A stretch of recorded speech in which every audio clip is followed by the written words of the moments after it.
О республике Коми сняли очередной фильм. На этот раз в объектив телевизионщиков попал Ижемский район, куда по приглашению местных жителей сентиментальное путешествие совершил российский журналист Андрей Панкратов. Гости тепло приняли, накормили строганиной, показали чум, а также познакомили с национальными традициями и обрядами. Примеру посмотрел Евгений Ракин. Вы приехали к нам хотя бы на недельку. У нас праздники какие.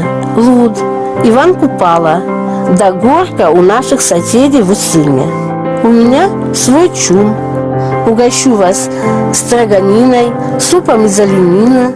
Фильм начинается с трогательного письма, которое написала жительница Ижемского района Зинаида Вокуева. Пенсионерка пригласила журналиста в свою родную деревню, обещав напоить, накормить, да традициям оленеводов научить. Отказаться от такого предложения заядлый путешественник попросту не смог. Тем более, что из-за постоянных разъездов за границу Андрей Панкратов начал ощущать себя в России иностранцем.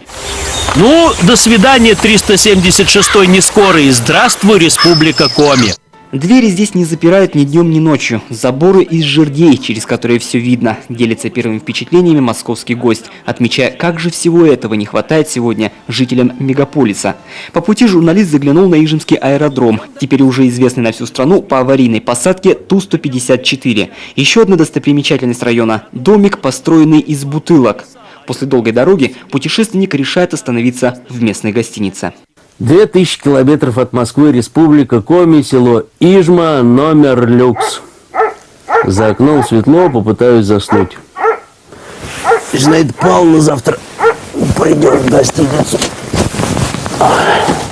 На следующее утро путешественник гостит у Зинаиды Вокуевой, знакомится с бытом ижемцев, посещает музей и, сидя в чуме, лакомится строганиной. Надо признать, Андрей Панкратов все свои наблюдения преподносит зрителям очень понятно, современно и как-то по-народному. Вероятно, поэтому фильм хронометражем чуть менее часа смотрится практически на одном дыхании. По словам Зинаиды Павловны, самим ижемцам такой репортаж пришелся по душе. Все же это хорошо, если показывают на сцене, правильно? Меня вот по Сизяпску снимали когда, по Сизяпску именно, что это самое, там девочку одевали, этому, невесту, вот, и оттуда мы вышли, и там простые люди, ну, это видят, что там вот это много, долго, да, вот, и очень довольны были, они говорили, спасибо, вот, поснимайте, вот это, видите, как это красиво, ну, вот.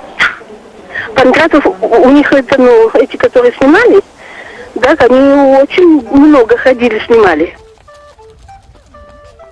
Андрею Панкратову посчастливилось увидеть и обряд одевания невесты. Сегодня это также этап национального конкурса красоты «Меча Ижемка». Одна из участниц, Анастасия Канева, представляла село Сизяпск.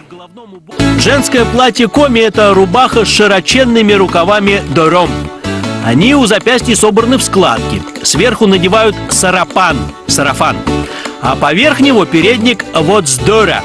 Поучаствовав в Ижемских воротах национальном хороводе, поболев за сизяпскую красавицу и отгуляв на празднике Луд, Андрей Панкратов направился в Усть-Цильму. Но это уже другая история, анонсом которой заканчивается первый репортаж о сентиментальном путешествии на русский север.